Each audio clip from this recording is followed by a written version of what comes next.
Right, today I'm going to show you how I paint my little kittens. It's the same process basically as that Malamute, but this time I have pre-sprayed my boards and I've put 5 coats on. I started off with 2 black, then a dark blue, another black and a blue at the same time to mix the 2 colours together. Normally these paintings would take me between 1 and 2 hours to do. It is a process where you don't just paint 1 coat on and that's it. You put on many layers of paint, and I will show you exactly how I do it. I've got to keep these videos down to about half an hour, so I will not be talking all the way through the video because my editor says you can't speed it up and if I'm talking all the time. As I was saying in the other video, I like to test my pens whether this is ideal, and as you can see I can see what the strength of the paint is and how much is going to come out off the pen at the same time. So let's get started and see how this one goes.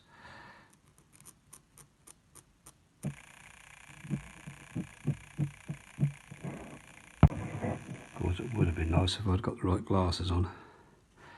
So anyway, we're going to run across his head, pick up his over here.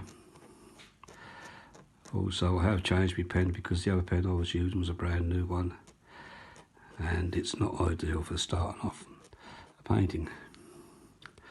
First thing is obviously is to put the head in. Now it doesn't matter if you're 100% accurate because there's many processes to go through before we've finished this painting.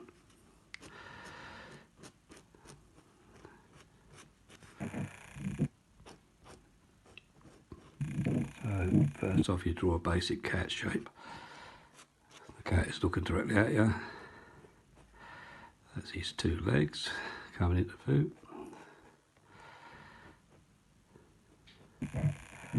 You'll have a white bib.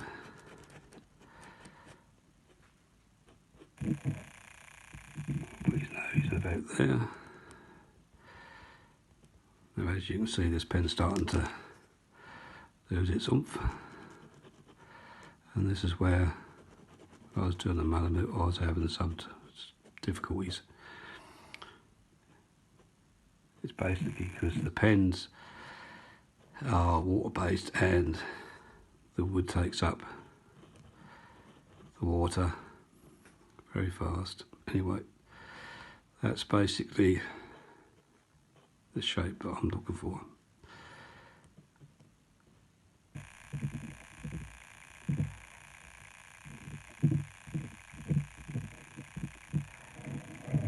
And there we'll start. And basically it's a little swirly motion with your finger, or sorry, with the pen, and I like to work away from his eye. And on the left hand side it's an anti-clockwise motion, and on the right hand side again it's an anti-clockwise motion.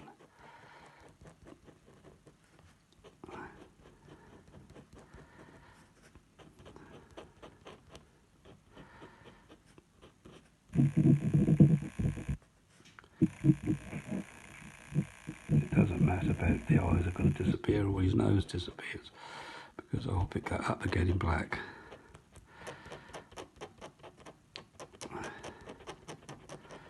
And as you can see this pen is starting to run out, so I'll just change my pen a second or 2. Now it doesn't matter in which direction you do his fur initially. It really doesn't matter, all you want to do is sort of like fill the picture in with colour. In this case obviously white.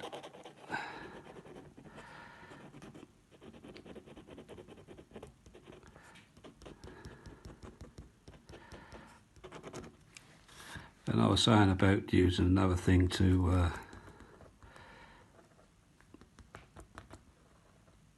keep your pens going. This is how I do it. I do not want to press too hard on my painting because sometimes you get these large blobs of paint come out, and that's not what you want. And the more layers you put on, the finer the fur will become. Obviously with the nose area, cat normally goes up, especially if it's a tabby cat. And again on this side,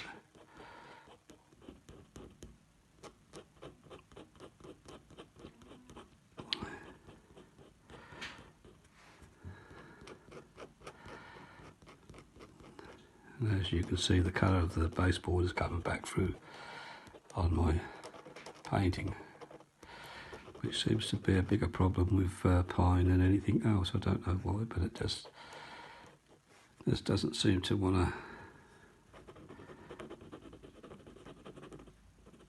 to stay put. But sometimes it's a good idea when this happens, because if you watched the first video I done, my introduction, there's a Staffy there, which was one of my late wife's best friends. She asked me if I paint her dog, which I did. There's two pictures. The first picture is the painting complete, except for it hasn't got any clear coat on. And when I put the clear coat on, the picture actually changes from one to the other. The colours are all there, they're just underneath other colours. And when you spray the clear coat on, that's the effect you can get. Not all the time, but a lot of times it does work. Anyway, I'm going to change my pen because this one's definitely getting a little bit low.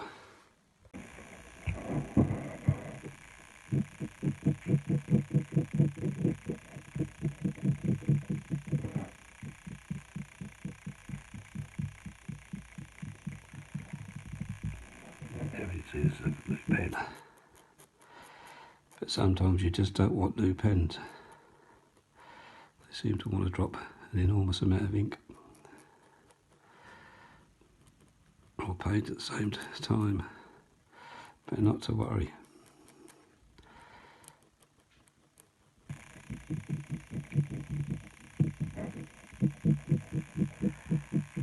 And I know the temptation is to say, why don't I just fill it completely in with paint? Well, you don't want to do that, because you want to leave darker colours underneath to give yourself some shade, and also this helps build up the depth of fur. My editor's told me not to keep talking, because like I say, she won't be able to edit out the talking. But what I am going to do is I'm going to actually not film the whole process, because she doesn't want me to make the videos too long.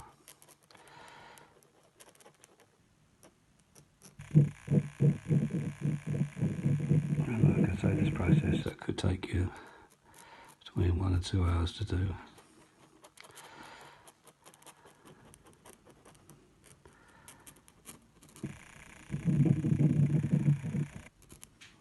You also want to try and get the fur roughly the right direction. They're going to be his white feet. As you can see, I just do little pulls. His fur across his chest is going to be in that direction. So now what I'm going to do is I'm going to turn the camera off, and I'm just going to do a little bit of painting off camera, and I'll see you in a little while.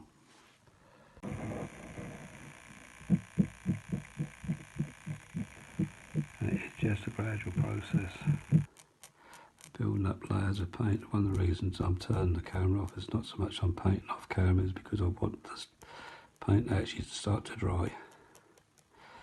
Because if I don't, all I'll do is end up with a pure white cat, which is not what I'm looking for.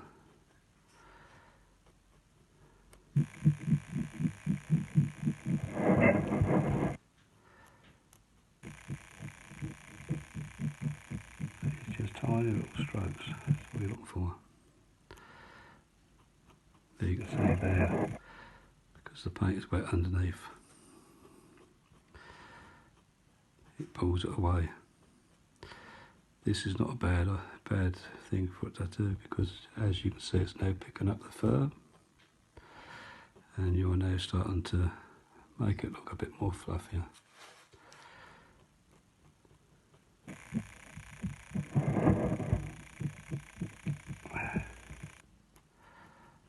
Someone asked me to paint a calf for them the other day, which I was quite happy to do because I've painted many calves in the past.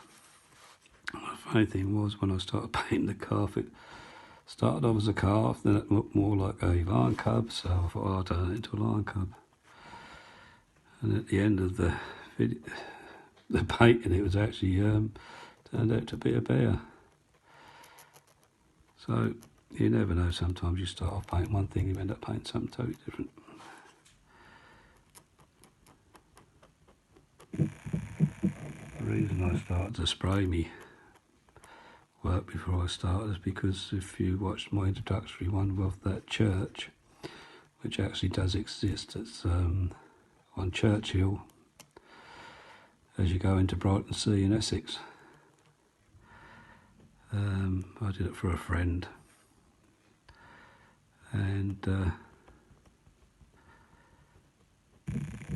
actual stone weighed 2.5 kilos. The worst thing about that picture was, with the painting, was that the stone was actually curved in every direction, and trying to get the tower straight was quite a challenge in its own way. But anyway, again, I'm going to turn the camera off because I need to let this dry a little bit more.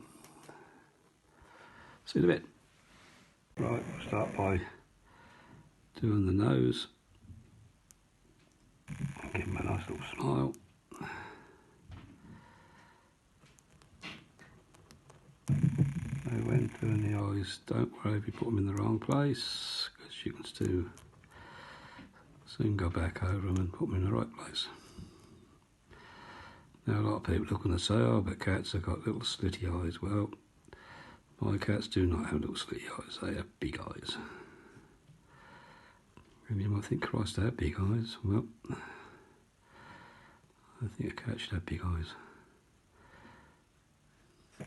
Put a little bit of black in his ears.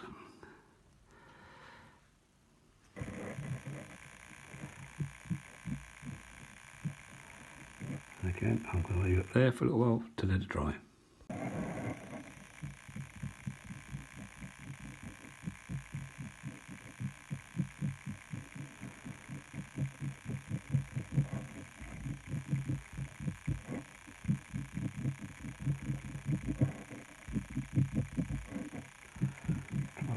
Paint round in little layers.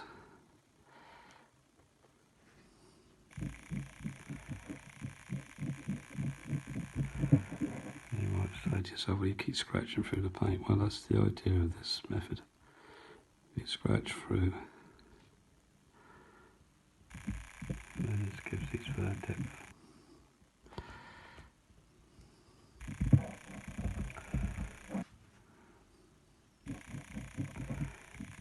This is where it's handy to have something hard near, so you can push your pen down on that rather than on your own painting.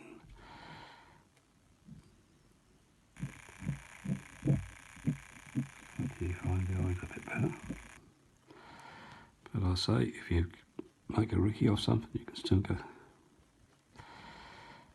back over it and rectify it.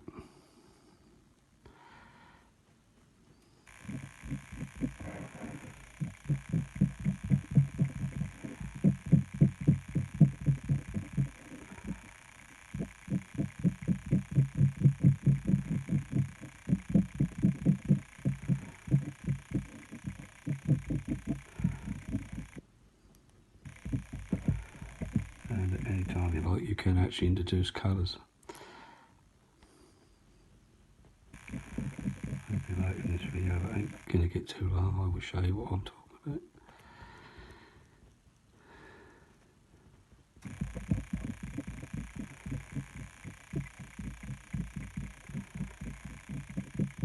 This is what I was saying about 2-inch brushes and brushes. I just don't think you would achieve the finish like you can with pens.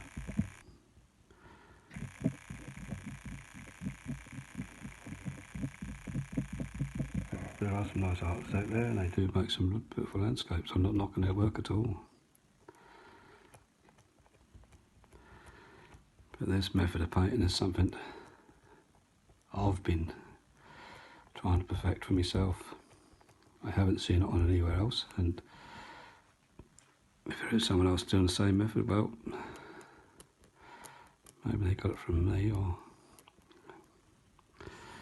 they had the same thoughts as me.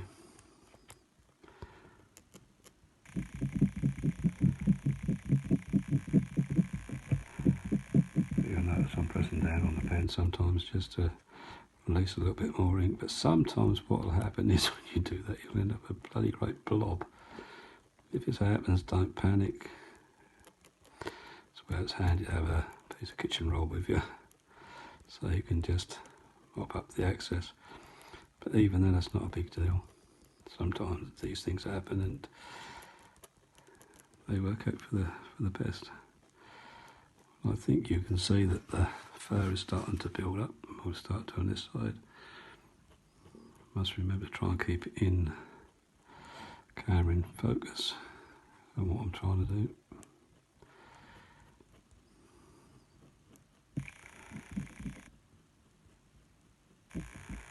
Like I say, one of the things I do love doing is eyes. I get more satisfaction in doing eyes than anything else.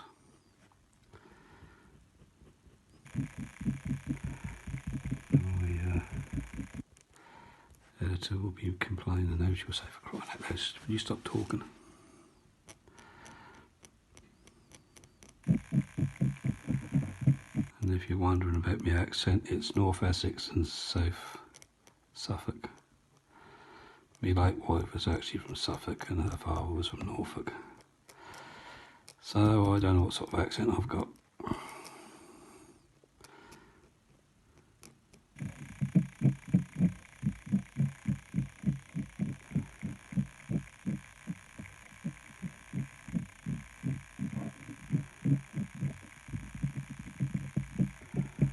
As you can hear, the wood's quite rough. When I do my surfboards, I normally spray, and when I run my hands over, I feel they're rough. I use them very fine, wet and dry. Something like 1200 grit or even 1600 grit, or 2000 grit. I even go as fine as. I do not wet it normally. I just use it as a dry. Because obviously you don't want to introduce too much water to your paints or your boards. All in my own homemade boards, they've been dried in sawdust. I do recycle lots of pallets, which I turn into other stuff, garden furniture and bird feeding stations. I fall over there last summer or summer before. Oh, last summer. No, it was the summer before, see, I'm losing track of time. One was of a giant sunflower, one was of a cactus, one was of a giant daisy, and one was of a tree. I done them free of charge for people that, in a bereavement group I go to, which has helped me no end over the last couple of years since my wife passed away.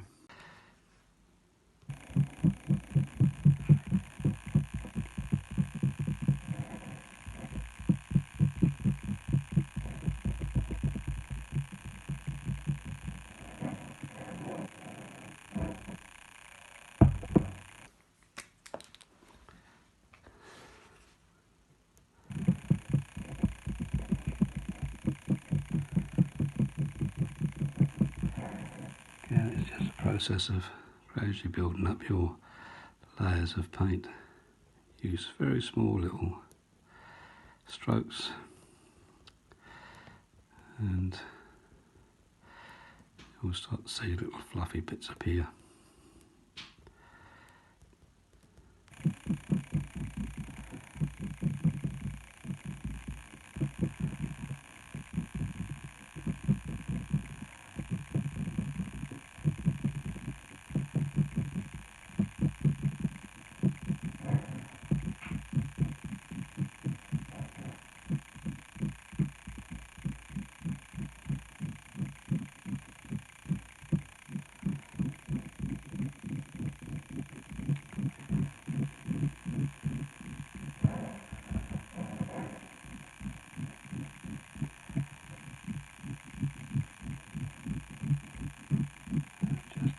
couple of strokes.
Trying to do really is build up layer after layer after layer of paint. Gradually the fur will get more and more fluffy.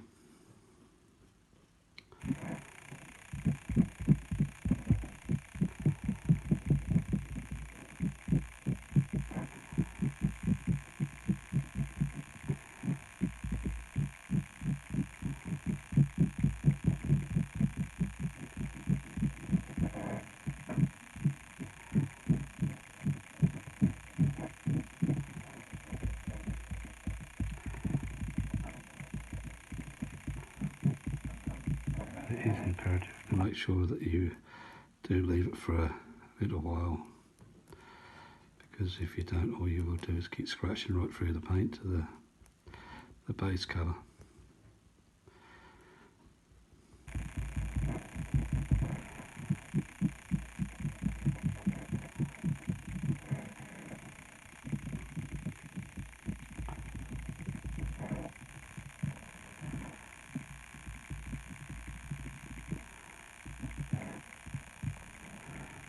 Give it that really fluffy appearance. Though his eyes are quite large, I'd still like to make them a little larger.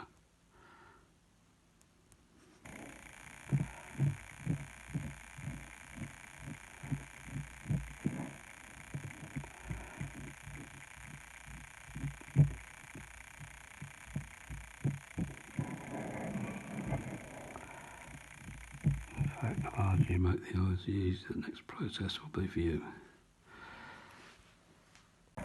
This cat's going to get lovely blue eyes.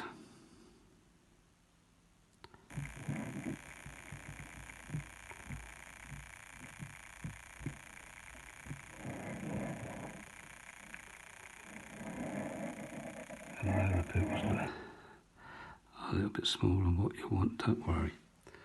We'll rectify it in a second or two. This is where I normally would hold it very close to myself, and not at arm's length.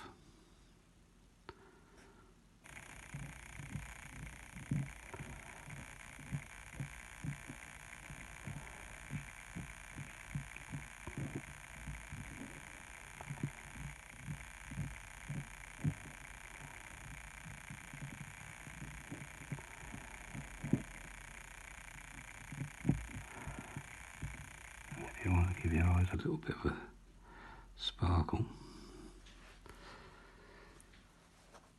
you can actually use a lighter colour, so a darker blue and a lighter blue, but I prefer just to use white. And depending on where you put your dots will determine which way your cat is looking.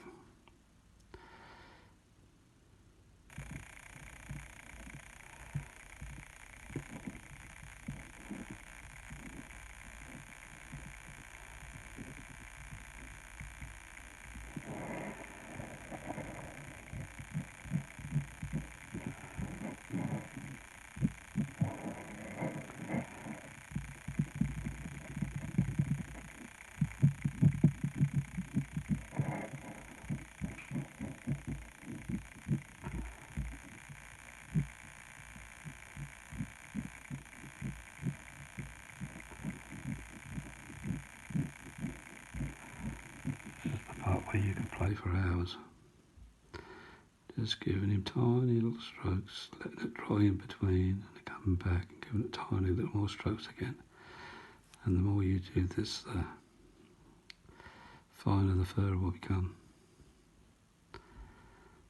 But as I say, my granddaughter, who's my editor, lovely little girl, when it comes to computers and mobile phones, if I say to her, I've got a problem, you know, you've seen them, click, click, click, click, click, click.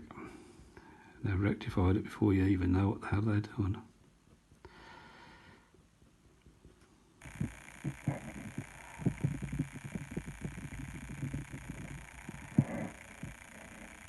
And this little munchkin is almost complete. Like I say, I could play with it for hours.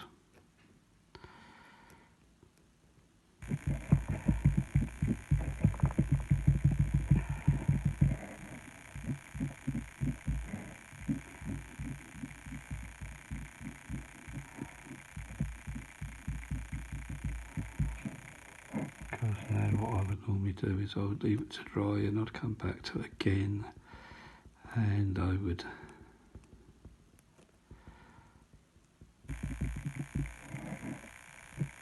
keep just putting a little bit extra on his, and if you see what I mean here, this is a little bit of extras you put in to highlight his cheeks.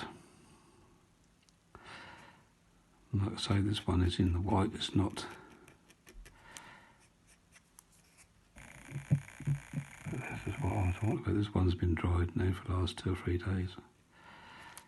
And you can just gradually tease a little bit of white onto it. Same around his eyes.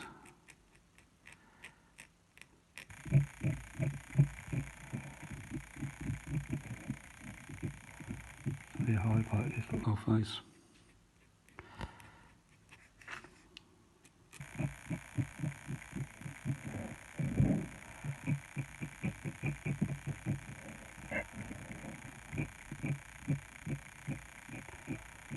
Which can give a few little indications of whiskers.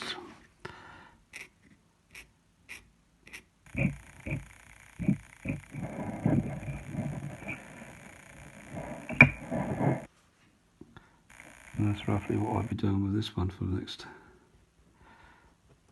few hours. Letting it dry, go back over it, do a little bit more.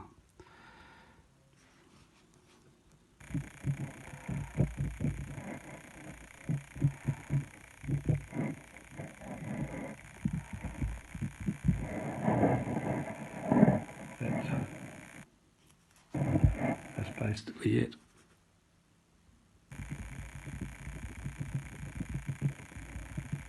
You could play for hours with these things.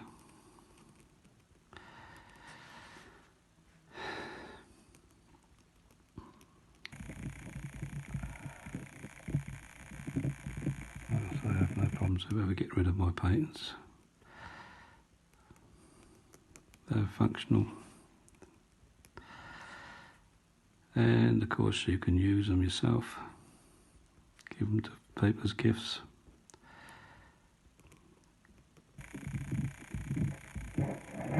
That's basically it. That's where they turn out. Hope you find this one interesting. And I will show you what this one turns out like when I've given it its clear coat. Like I say, these are what they come out like. This one has actually got a bits of brown and yellow underneath the fur. And to put the back side in, what I normally do is do the front and then add to the back. And remember, the fur always curls around like this. And if you do let them dry, you can always go back to them and add a little bit to their coats. Give them a little dab with your finger just to blend it in a little bit, and away you go. If you was watching my last video, I was making these surfboards, and this one is now painted, but it hasn't had its clear coat. In my next video I'll show you how I paint these with the clear coat on as well.